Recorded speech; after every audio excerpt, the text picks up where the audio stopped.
Welcome to the DVB Newsroom. I am Myat. Joining us today is Dr. Miemie Winn Byrd, a retired U.S. Army veteran and a distinguished scholar and practitioner specializing in U.S. Myanmar relations and Southeast Asia affairs. Welcome to our DVB Newsroom, Dr. Miemie Winn Byrd. Thanks for joining us today.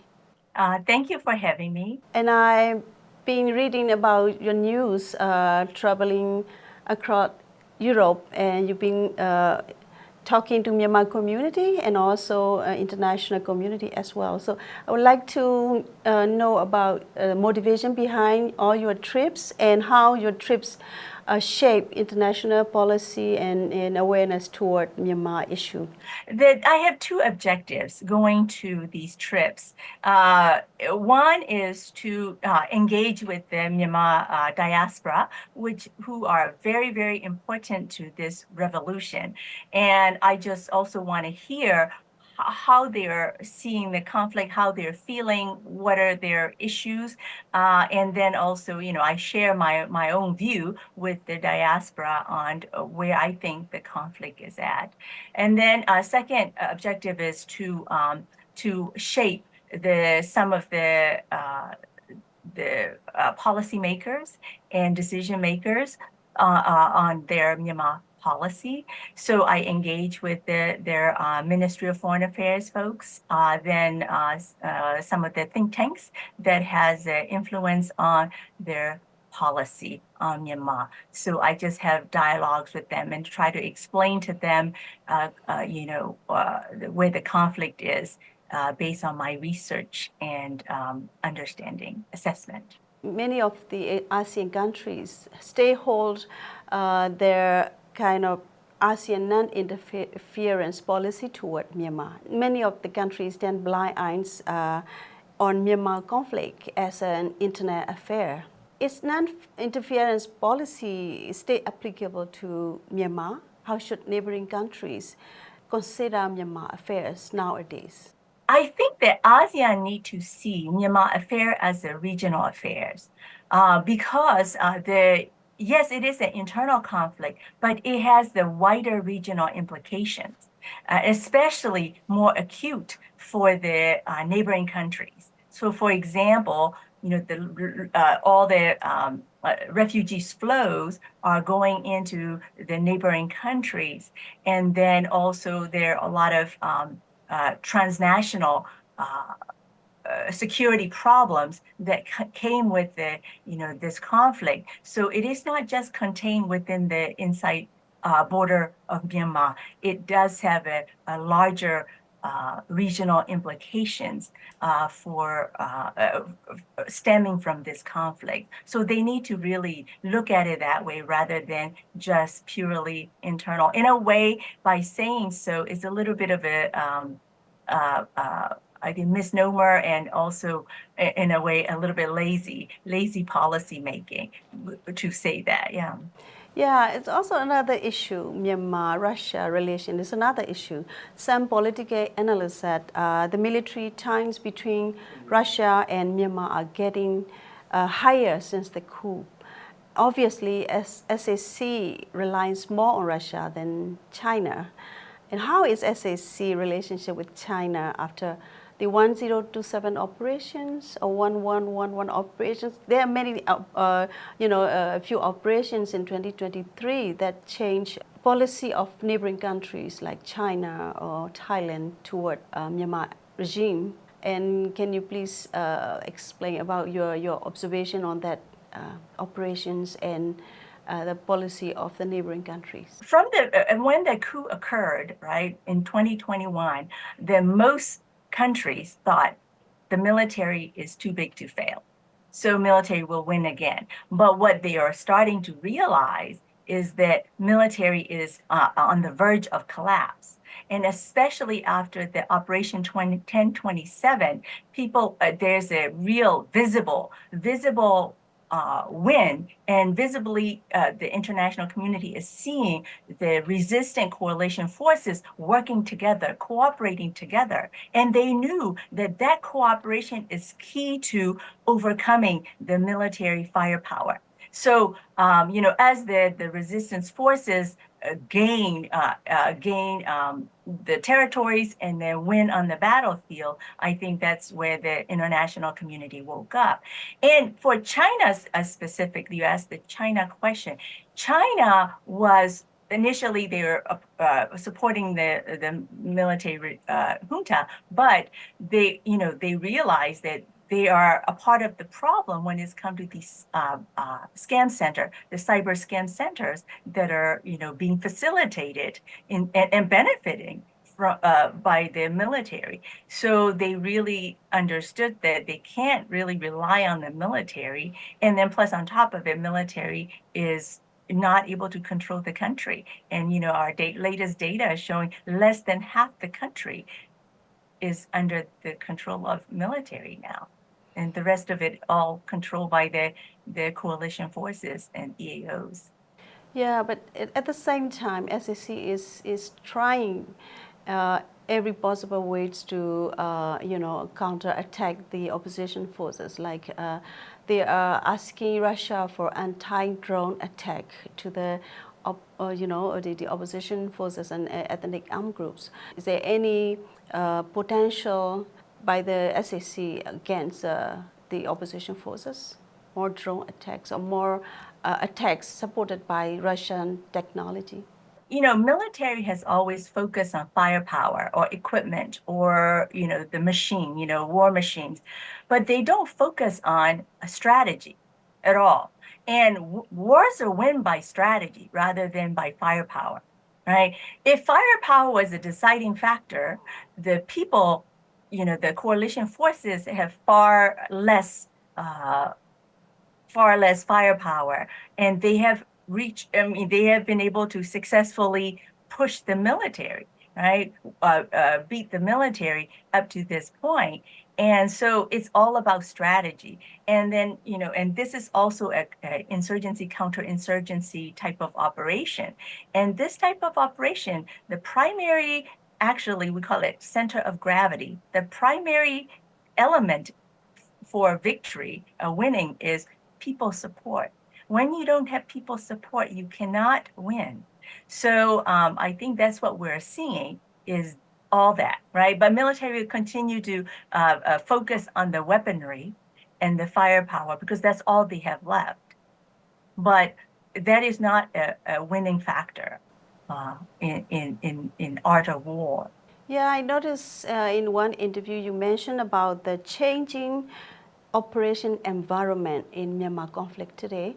Can you please explain more about that? Well, changing as in like change from the previous uprising, previous like 1988, 2007, and previously, because of the 10 years of opening, 10 years of opening and 10 years of transition to democracy, the Myanmar society forever transformed. And the military did not understand that. In that transformation, also a lot of different thinking, right? The mindset change. And then also their capability and capacity has improved, increased. For example, many of them, all these innovative ideas, use of technology, and technology has gotten cheaper too. So all this stuff, all this element play into the new environment. But meanwhile, the military did not change their strategy from the 1950s. They just cut and paste from the old outdated model of strategy. So that's what we're seeing is that the changing environment, you got to adapt your strategy to fit the changing environment. As we notice that SAC never consider revolutionary forces as threat to their power. But it might change now. How do you think? How is it changing? I mean, they might think the opposition forces become a threat to their power. How do you think? I mean, I think the opposition forces has shown them already. We don't. I mean, since the 1027, but even leading up to Operation 1027, the opposition, the coalition forces has been slowly chipping away at the military capability. So the success of Operation 1027 is not possible if there wasn't almost 3 year preceding that operation where other groups are also chipping away at military capability and capacity. So there are two things, again, back to them not really understanding their own organization, and then also changing environment, and then people in it has changed. Myanmar military is endemically corrupt than it has ever been before, from the top down. That level of corruption eats away at the military capability, right? And then the second piece is that they think the fear is discipline. So they taught their soldiers and officers to be overly fearful. And you cannot win wars if you have everybody scared of everything. Yes, they have their people are trained to kill, but they're not trained to be professional soldiers. And that's a difference. And they don't understand that. And then like I said earlier, the operating environments change. People in the operating environment, the capacity went up, they're more creative, and also they're committed. And they will not go back to the dictatorship. And that resolve, that commitment, and that commitment came from the military overuse of fear as their main strategy on the population, and it has backfired. So for all these reasons, they are losing their control of the country, and they're losing the over 90% of the people's support. Again, back to what I was saying, if you don't have people's support, you cannot win or you cannot control the country. Yeah, as far as we see, SAC has lost control on frontier areas. As you said, they lost more than 50% of the country. And some people have concern of Myanmar becoming Balkanizations. Can you see any prospect that Myanmar will be like the Balkan Peninsula sooner or later? That concern has always been asked of me by the especially international community. And what I would say to that is that all the experience of working together right now, right? We are seeing the unprecedented level of cooperation among all these coalition forces.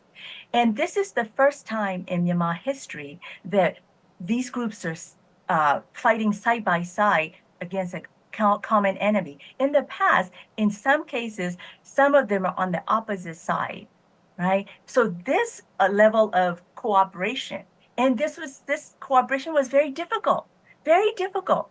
But because nobody came to help them, they knew that they had to do the hard work of cooperating with each other, and they did it. But this habits of dialogue, habits of cooperation will go towards the building of federal democracy in post-conflict environment. Even if there is the worst case scenario and everybody talking about Balkanization, well, after Balkanization, the peninsula got more stable. So, if Balkanization lead to more stability, which is, I think it's fine with me, I don't think that's any concern, but as well as the current situation, right? The current situation is a lot worse than any Balkanization will bring, because Myanmar military is the only group that has enough firepower to create widespread destruction of the country.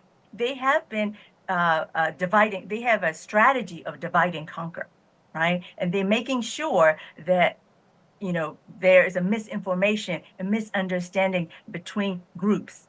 And if you remove that element, then people can work together to try to build it without somebody purposefully trying to create misinformation and distrust between these groups. So I am not as concerned for those reasons that there will be, a problem after the post-conflict. I mean, it's not going to be easy. Yes, I'm not saying it's going to be a cakewalk post-conflict, but I think I'm a lot more positive than many of the other Western analysts that has been looking at the conflict. On the other side, there are too much suffering and dying of people. And do you think how long civilians can resist that endless conflict in Myanmar?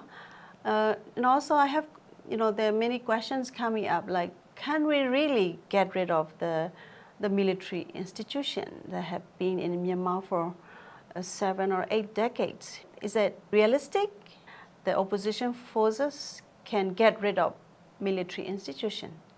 Well, countries need military institution. There's no doubt about that, but not the way it is right now. It needs to be majorly reformed, because what you have now is not a military institution. I'm sorry to say that. It is a criminal gang. It's an organized militant criminal gang that you have right there. It's not a military. It can't even have a win battle against poorly organized, poorly resourced, poorly trained PDFs.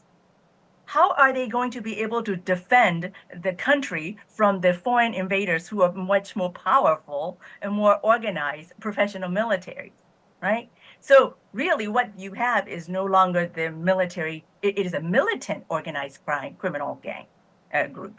So yes, Myanmar, a country need a military, but not this one.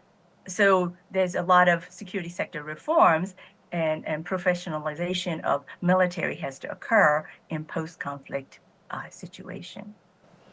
Is there any role of Aung San Suu Kyi in that stage? When do you think political dialogue should be started? Well, there's two different questions. Aung San Suu Kyi, of course, she has the role. She has always been the mother of the country, and people love her. And she has a lot of influence on the population. So, I don't know exactly what role she's going to play, but she is going to continue to play the mother of the country, I think.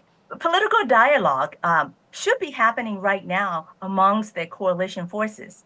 Coalition forces need to have, in addition to cooperating successfully militarily, they should be starting all the political dialogue. In many ways, many of the, I always say minilateral, like K3Cs and the NUG, they're all talking, but it would be, I think they need to go to the next level of bringing everybody together and start to do the dialogue, like NUCC was trying to do.